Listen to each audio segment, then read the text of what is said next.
bahaya burnout itu ya. Bahayanya mengalami namanya hal-hal yang tidak baik terhadap fisik dan mental kita. Ini sangat perlu kita warning supaya jangan sampai terjadi seperti ini. Atau mungkin kita sedang atau pernah mengalami kondisi-kondisi seperti ini. Misalnya dengan kesehatan fisik itu misalnya mengalami sakit kepala, sering pusing ya, terus sakit perut. Sakit perut ini mungkin bisa ada efeknya juga dengan ada asam lambung, tiba-tiba lagi mengerjakan tugas itu tiba-tiba kok perut saya melilit ya gitu, kok nggak enak perutnya. Nah itu juga harus diantisipasi. Nah biasanya ini kalau ada gejala-gejala kesehatan fisiknya seperti ini, itu bisa menunjukkan adanya psikosomatik. Ketika kita misalnya, aku mau ke dokter nih, kayaknya aku sakit perut mulu ya, kenapa ya? Pas ke dokter tuh perutnya nggak bermasalah gitu.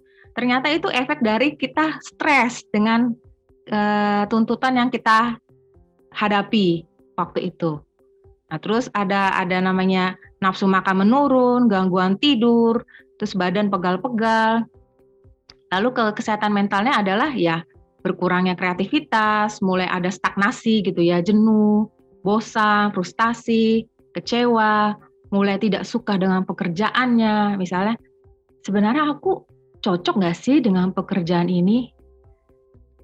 Kayaknya salah deh kalau aku berada di tempat ini. Nah, seperti itu mulai ada kondisi-kondisi seperti itu ya, ada pertanyaan-pertanyaan mulai meragukan diri sendiri, merasa tidak mampu dengan pekerjaan tersebut, terus merasa tidak ada yang memahami, tidak membantu, mulai tidak merasa puas dengan kerjanya kita, ataupun dari tuntutan dari atasan. Nah, itu kalau sudah ada timbul seperti itu, kita harus lihat. Kita harus mulai stop, kita harus mulai bisa antisipasi, jangan sampai itu berkelanjutan. Oke. Next. Oke. Ini ada beberapa cara untuk mengatasi burnout. 1, luangkan waktu untuk istirahat dan tidur yang cukup. Nah, ini suka ada pertanyaan gini ya. Gimana caranya untuk bisa tidur yang cukup gitu, sedangkan saya sudah dikejar deadline, sama kayak hal ini yang sudah pada bekerja nih ya.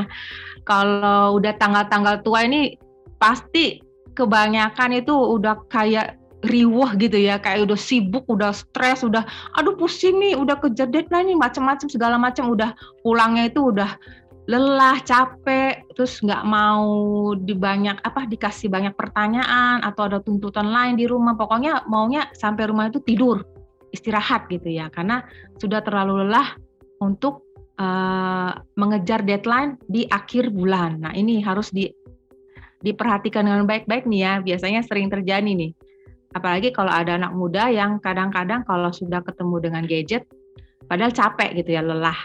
Tetapi seringkali ketika udah pegang handphone atau mungkin gadgetnya itu, akhirnya nggak capek lagi nih, terus akhirnya asik, lama-lama udah nggak sadar tuh waktu sudah berjalan, udah malam gitu ya, padahal besok harus kerja, akhirnya besok paginya itu udah mulai ada, aduh capek, badan pegel, kurang tidur, kurang semangat, nah seperti itu. Jadi sebenarnya adalah kita harus bisa memanage jam waktu tidur kita. Usahakan kalau memang capek, lelah. Halo, ya. Oke. Kalau capek atau lelah ya istirahat gitu ya, jangan ditahan untuk melakukan aktivitas yang lain. Terus kedua, lakukan olahraga ringan setiap hari. Cukup misalnya 1 hari itu 5 menit gitu ya, sebelum kita melakukan aktivitas di pagi hari, kita melakukan olahraga ringan di rumah. Terus ketiga, menetapkan batasan. Nah, jadi ini sebenarnya kita harus bisa memanage diri kita sendiri ya. Kita buat batasan sama diri kita sendiri. Kalau bisa sih kayak membuat list gitu ya, supaya setiap harinya itu kita bisa tahu kapan waktunya kita benar-benar fokus sama kerjaan, kapan waktunya kita fokus di rumah, kapan waktunya kita istirahat, kapan waktunya kita olahraga atau hal-hal yang lainnya. Biar bukan kita terlihat kaku, bukan ya, supaya kita itu jangan sampai kita ketika kita sering mengabaikan kondisi-kondisi yang ada, akhirnya kita mengalami burnout itu, gitu ya. Karena hal-hal sepele yang kita abaikan. Terus keempat, lakukan aktivitas yang menyenangkan. Nah, misalnya di sini adalah nonton bareng teman ke bioskop, atau mungkin di rumah nonton Netflix gitu ya, atau main games, atau mungkin refreshing kemana, kan sering kan kalau istilah sekarang tuh namanya healing gitu ya, healing kemana gitu ya, itu perlu sekali ya kita melakukan aktivitas yang menyenangkan. Terus atur waktu dan prioritas ya, belajar mengatur waktu. Satu hari itu kita mulai pagi ngapain gitu ya, terus sampai malam itu seperti apa. Kalau bisa diusahakan jam tidurnya itu cukup. Kalau untuk orang dewasa itu biasanya 6-8 jam ya. Itu dibutuhkan untuk tidur yang cukup. Kalau sampai kurang dari 6 jam itu berarti itu sudah mulai ada indikasi-indikasi nanti kesehatan mulai menurun gitu ya. Mudah terserang sakit, kurang fit, jadi nggak bersemangat. Terus yang keenam adalah belajar untuk mendelegasikan tugas. Mendelegasikan tugas itu adalah jangan sampai tugas yang diberikan itu menumpuk gitu ya. Kalau bisa kita bikin mana dulu yang harus dikerjakan. Terus nanti yang berikutnya apa. Jadi mana yang urgent, mana yang bisa nanti, mana yang bisa dikerjakan tunggu sampai yang misalnya yang pertama dan kedua ini sudah selesai. Jadi kita harus benar-benar bisa mendelegasikan tugas kita gitu ya. Terus berikutnya adalah yang ketujuh, yaitu kita sering bertemu dengan orang-orang hebat yang bisa menginspirasi. Maksudnya di sini adalah kita misalnya mengikuti ada acara-acara yang menginspirasi, kayak misalnya ada kita ikut training apa, ada event apa gitu ya, kita bisa bertemu dengan orang-orang yang kita bisa belajar sesuatu hal dari mereka gitu ya.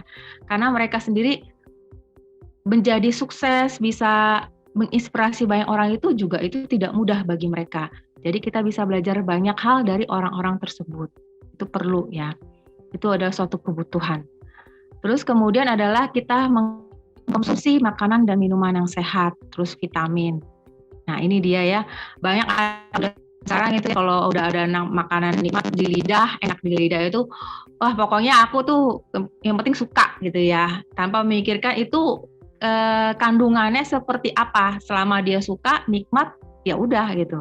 Selama dia baik-baik aja, ya sudah, tidak memikirkan bahwa itu bisa membuat dia akhirnya nanti dampaknya itu menjadi mudah terserang sakit gitu ya. Seperti sekarang ini kayak COVID-19 ini ya.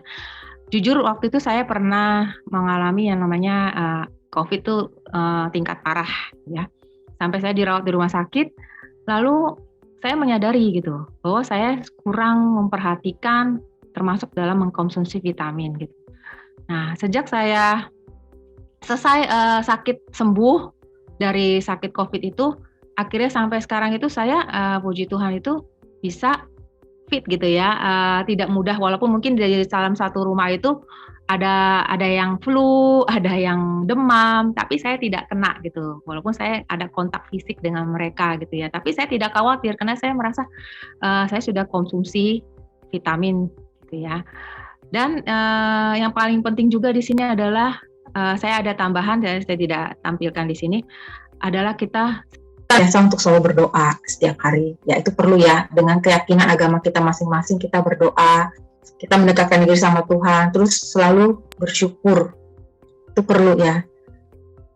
Ketika kita memutuskan bekerja di suatu tempat di mana kita sudah berusaha untuk bisa masuk di tempat kerja tersebut, itu adalah suatu anugerah dan tidak kebetulannya. Karena banyak orang yang ketika bekerja ingin masuk ke perusahaan tersebut, tetapi kita ya mendapatkan kesempatan itu bekerja. Tetapi ketika kita sudah bekerja di tempat tersebut dan kita mengalami kondisi-kondisi kelelahan, merasa ada tuntutan yang berlebihan, merasa mulai tidak sanggup, tidak percaya diri dengan kemampuan kita kembali feedback bahwa sebenarnya mungkin kita selama ini kurang bersyukur. Mungkin kita harus ada yang diubah dari diri kita supaya kita bisa memanage cara kerja kita menjadi lebih baik. Terus dikomunikasikan dengan baik, mungkin dengan orang sekitar kita, di tempat kerja kita, dengan atasan kita, itu perlu. Jadi kalau mengeluh itu malah mau mengakibatkan kita malah menjadi kurang bersyukur, terus kurang bisa merasa lebih baik. Kalau kita sudah mulai ada keluhan atau mulai tidak suka dengan pekerjaan kita.